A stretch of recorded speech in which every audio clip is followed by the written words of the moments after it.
মমতা ব্যানার্জি খালি বলেন টাকা নেই টাকা নেই, উনি জানেনই না পশ্চিমবাংলায় কত টাকা লুকিয়ে আছে, কলকাতার বুকে লুকিয়ে আছে, তাদের নিজেদের পার্টির লোকেদের কাছে টাকা লুকিয়ে আছে।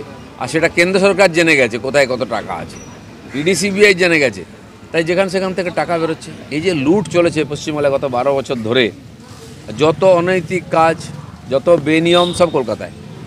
আমি জানি না কী করে চলতে পারে বছরের পর বছর। কেন সিআইডি দেখতে পায় না?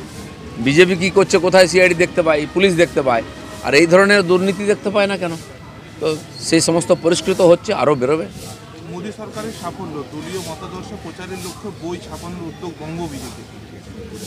স্বাভাবিক, নরেন্দ্র মোদী যে কাজ করেছেন তাকে আবার প্রধানমন্ত্রী করতে হবে আরেকবার মোদী সরকার, তো তার কাজের প্রচারই তার কথা বলবে, তার কাজই মোদির কথা বলবে। সেটা আমরা লোকের কাছে পৌঁছে দেওয়ার জন্য যত রকম সম্ভব মাধ্যমকে নেব, তার মধ্যে বই, পত্রপত্রিকা, লিফলেট সবই বানিয়ে লোকের কাছে নিয়ে যাবো।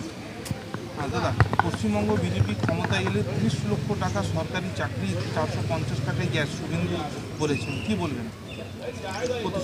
না, অলরেডি গ্যাসের দাম বা পেট্রোল ডিজেলের দাম কমবে, সবাই আশা করছেন, কমবেও বটে, কিন্তু বিশ্ববাজারে যখন যুদ্ধ হয়েছে দাম বেড়েছে, তখন বেড়েছিল, এখন দাম কমতে আরম্ভ করেছে। সাধারণ মানুষ তার লাভ পাক, সেটা সরকারও চেষ্টা করবে।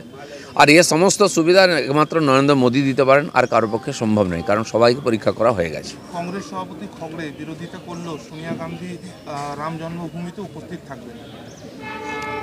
শুধু সোনিয়া গান্ধী নয়, দেশের সমস্ত প্রমুখ নেতা, ব্যবসায়ী, বিশিষ্ট ব্যক্তি, সেলিব্রিটি সবাইকে রাম মন্দিরের যে নির্মাতা, যে কমিটি, তারা আহ্বান করেছেন, আমন্ত্রণ করেছেন। তো এই যে বিরাট উৎসব চলছে, নতুন ভারতের প্রতিষ্ঠার দিন, সবার আসা উচিত, তাহলে লোক ভাববে যে এরা আমাদের ভারতের সঙ্গে নাই। তো সেই জন্য সবাই আসুন, সেই উৎসবে অংশগ্রহণ করুন। রামচন্দ্র কারো একার নয়, সবার।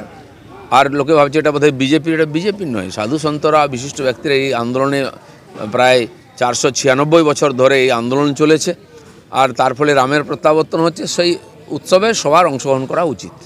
শিল্পপতি আদানির সঙ্গে শরদ পাওয়ারে 1 ঘন্টার বৈঠক, রাজনৈতিক মহলে জল্পনা উস্কে দিল।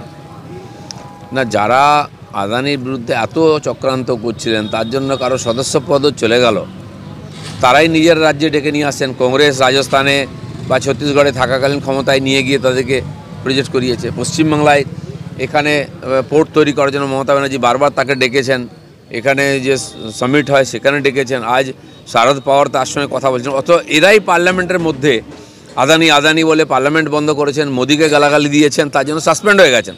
এই ধরনের যে দ্বিচারিতা চলছে, এটা সাধারণ মানুষ দেখে নিচ্ছে এখন। আদানি যদি বড় ব্যবসায়ী হন, বিশ্বের নাম কামান, ভারতবর্ষের বাইরে বড় বড় প্রজেক্ট চালান, তো টাকা তো ভারতে আসবে। তিনি যদি ব্যবসা বাড়ান, তাহলে এখানকার লোকের চাকরি পাবে, আমাদের ইকোনমি উন্নত হবে। সেটা না করে এরা তার নামে দেশের বিরোধিতা করছেন, মোদির বিরোধিতা করছেন। জেডিইউ পার্টি বলছে যে প্রধানমন্ত্রী कैसा हो, নীতিশ কুমার जैसा हो, এই নিয়ে ভারতে আলিয়াসে খুব যায় ক্যা? গত বছরও পশ্চিমবাংলায় খুব যারা হওয়া উঠেছিল, দিদি পিএম হবেন, মোদি হটাও দেশ বাঁচাও, বড় সভা হয়েছিল। তো যারা করেছিল সেই পার্টি, তার নেত্রী মমতা ব্যানার্জির কী অবস্থা আজকে? পুরো পার্টি দুর্নীতিতে ছেয়ে গেছে, নেতারা জেলে যাচ্ছেন। তার গত বছরই 12টা সিট কম হয়েছিল। তো নীতিশবাবুর পায়ের তলায় মাটি নেই, বিহারের লোক তাকে চায় না, তাকে সভা করতে বেনারস যেতে হচ্ছে, তিনি প্রধানমন্ত্রী হবেন। ঠিক আছে, তার লোকেরা স্বপ্ন দেখছে, আগে পার্টিটাকে এক করে রাখুন। তো পার্টির মধ্যে যে ঝগড়া শুরু হয়ে গেছে, পার্টি টিকবে কি ইলেকশন অবধি?